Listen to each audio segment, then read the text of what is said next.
تو سوچ میں کہیں یا تو بدگمانی ہوتی ہے یا کسی کی بات انسان کو بہت بری لگ جاتی ہے تب غصہ آتا ہے، کوئی کام برا لگ جاتا ہے. ایک سادہ سی بات کو آپ دیکھیں گے، مزاج کے خلاف کچھ بھی ہو مزاج کے خلاف ہوتا ہے.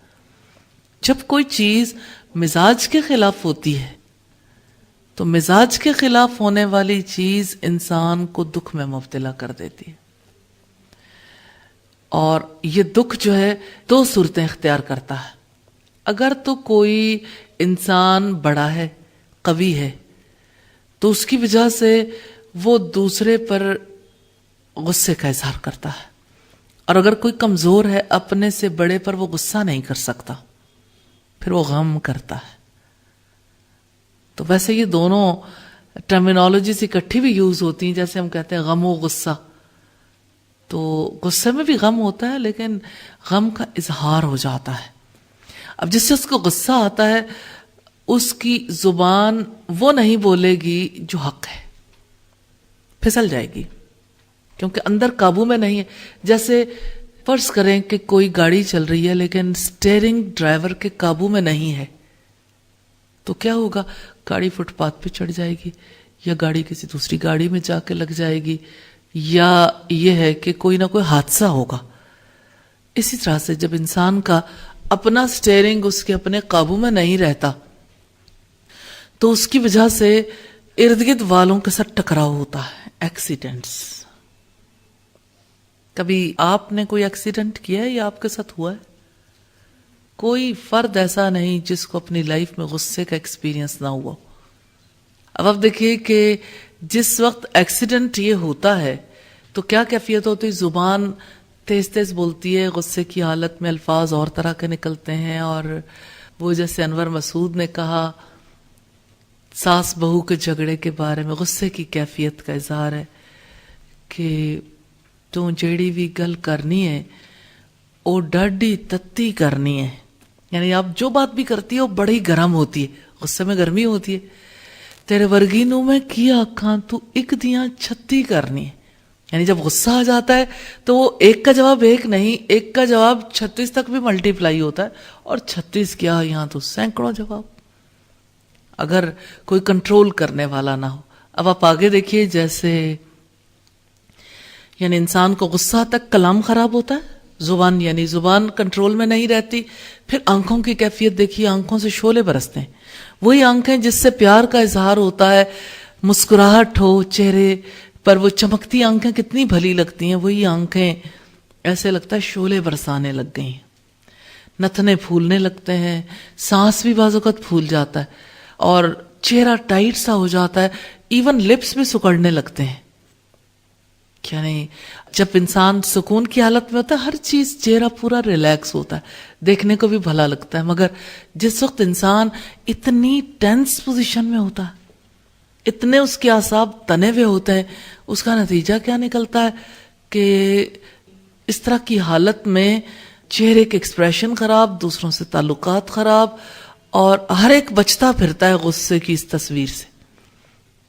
کیونکہ کچھ لوگوں کو غصہ آتا ہے وہ بولتے ہیں، کچھ لوگوں کو غصہ آتا ہے پاؤں پٹکتے ہیں، کچھ لوگ جو ہیں اپنے بچوں کو تھپڑ مارتے ہیں، کچھ پٹائی کر ڈالتے ہیں، کچھ لوگ ایسے ہیں کہ جو چیزوں کی توڑ پھوڑ کرتے ہیں جو ان کے ہاتھ میں آیا. مثلا ایک خاتون کو میں نے دیکھا، انہیں غصہ آیا، موبائل اٹھایا دیوار میں دے مارا. کچھ لوگ ذرا سوچ سمجھ سے کام لے لیتے ہیں کہ اگر ایک دفعہ دے مارا دوسری دفعہ پھر خریدنا پڑے گا، چلو تھوڑا سا بھی سوچنے کا موقع مل جائے تو انسان صحیح ڈیسائیڈ کر سکتا ہے. تو غصہ خطرناک ہے. اب آپ دیکھیے غصے کی حالت میں معدہ کیا کرتا ہے؟ ایڈرنلن پروڈیوس کرتا ہے، ایک کیمیکل خطرناک ہے. معدے کی دیواروں کے ساتھ جب اس کیمیکل کا اثر ہوتا ہے تو ایسیڈیٹی زیادہ پروڈیوس ہوتی ہے اور انسان معدے کا مریض بنتا ہے. پھر یعنی کھانا کھاتا ہے ہضم نہیں ہوتا، اور پھر اس کے بعد بعض اوقات اس کے بہت برے اثرات مرتب ہوتے، جیسے موشنز لگ جاتے ہیں کچھ لوگوں کو پیٹ کی خرابیوں کی وجہ سے، اور پھر سر درد ہو جاتی ہے. پھر یہ کہ انرجی کافی لگ جاتی ہے غصہ کرنے میں، جتنا شدید نوعیت کا غصہ ہو، جتنا شدید ریاکشن ہو. اور تعلقات متاثر. پھر جب غصہ ٹھنڈا ہو جاتا ہے تو ارد گرد والے سارے لوگ، ان کی نظریں بدلی ہوئی ہوتی ہیں، انسان کو سمجھ نہیں آتی اب ان کا میں کیا کروں. ان کو جب انسان باری باری منانے کی کوشش کرتا ہے تو دیکھیں کتنا ٹائم کنزیوم ہوا. تو شیطان تو اپنے مشن میں کامیاب ہے اس طرح سے کہ وہ انسان کا وقت بھی ضائع کرا دیتا ہے اور انسان کے تعلقات متاثر کر دیتا ہے. اس کی سوچ بھی خراب ہو گئی، اس کے ذہن میں کوئی تعمیری چیز نہیں آتی. غصے کا بھرا ہوا انسان کہاں نیکی کا کام کرے.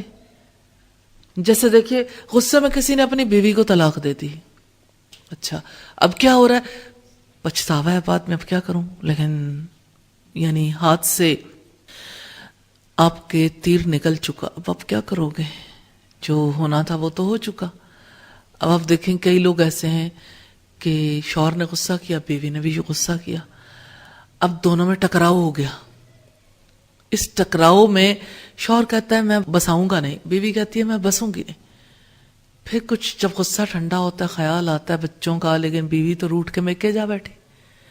اب پھر آپس میں جب باہم گفت و شنید ہوتی ہے فیملیز کی، پھر مصیبت، ایک مشقت کا سلسلہ، اور پھر آپس میں میٹنگز ہوتی ہیں، بیٹھتے ہیں آپس میں کہ کوئی نہ کوئی حل نکل آئے.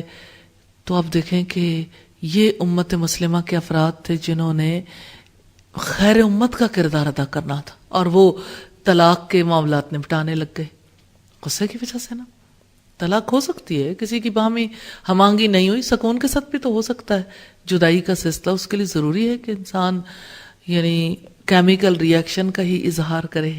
اب آپ دیکھیے کہ اس طرح کی صورتحال میں جب میٹنگز ہوتی ہیں تو نمازیں انسان کے متاثر ہوتی ہیں. اسی لیے رب تعالیٰ نے فرمایا حافظوا علی الصلوات، نمازوں کی حفاظت کرو، خاص طور پر والصلاۃ الوسطی، عصر کی نماز کی. نارملی آپ دیکھیں میٹنگز عصر کے ٹائم پہ ہوتی ہیں، یعنی آپس میں مل بیٹھنا، ایوننگز میں فراغت تھوڑی سی اس ٹائم پہ ہوتی ہے، یا مغرب کے بعد. تو کافی ہی حالات کی خرابی سامنے آتی ہے اور اصل کردار جو ہے وہ ختم ہو جاتا ہے. اب یہ ریئیکشنز انسان کے اندر ڈیولپ کسی بھی وقت ہو سکتے ہیں، کسی بھی وقت غصہ آ سکتا ہے. شیطان کیا کرتا ہے، انسان کو غصہ دلا دیتا ہے، پھر اپنی آگ میں وہ خود جلتا چلا جاتا ہے. اسی وجہ سے نبی صلی اللہ علیہ وسلم سے حضرت ابو ہریرہ نے روایت کیا، ایک شخص نے آپ سے کہا جبکہ آپ صلی اللہ علیہ وسلم کی خدمت میں بیٹھا ہوا تھا کہ آپ مجھے کوئی نصیحت کریں. آپ نے فرمایا لا تغضب، بس غصہ نہ کیا کرو. انہوں نے کئی مرتبہ یہ سوال کیا اور آپ نے کئی مرتبہ یہ جواب دیا غصہ نہ کیا کرو. اور حضرت ابو ہریرہ کی روایت سے ہمیں پتہ چلتا ہے کہ پہلوان وہ نہیں ہے جو کشتی میں یعنی باہم جسمانی مقابلہ ہو تو ایک دوسرے پہ سبقت لے جائیں.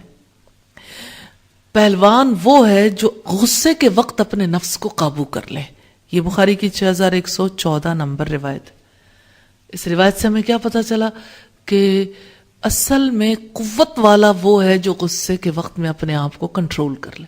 وہ ہے قوی جو اپنے نفس کو فتح کرتا ہے، کیونکہ وہ ری ایکشن سے بچتا ہے.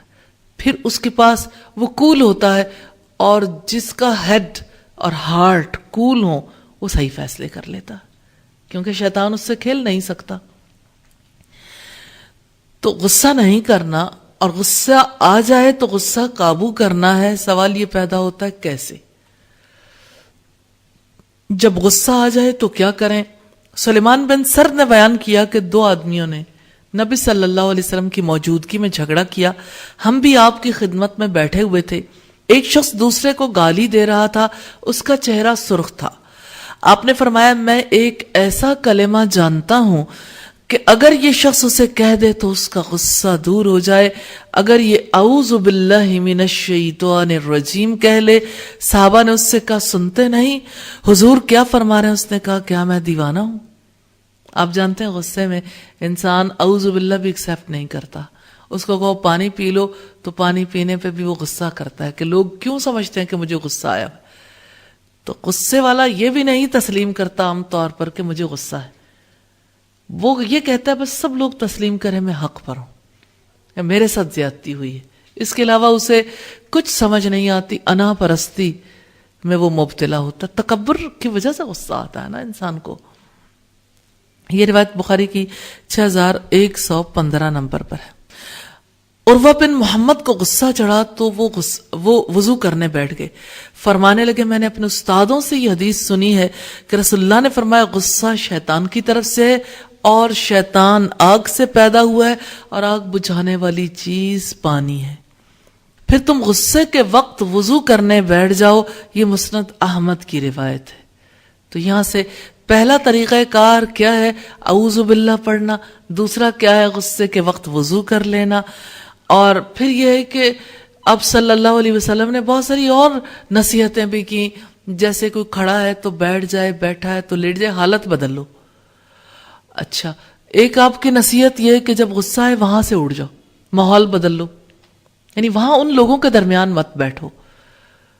تو یہ ایسی صورتیں ہیں جس کی وجہ سے غصے کو کنٹرول کیا جا سکتا ہے. غصہ آ جاتا ہے، لگتا ہے نا خود بخود آ رہا ہے، نہیں.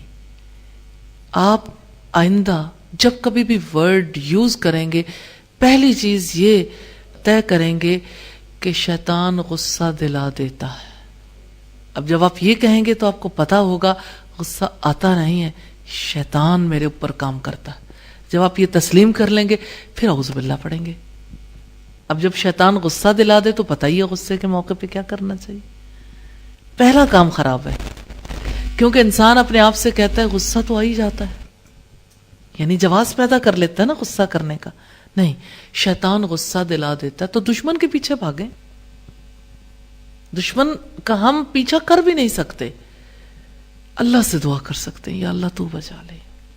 اب دیکھیے غصے کے جتنے علاج ہیں نا، مثلا پانی پینا، وضو کرنا، اور اسی طرح سے حالت کا بدلنا.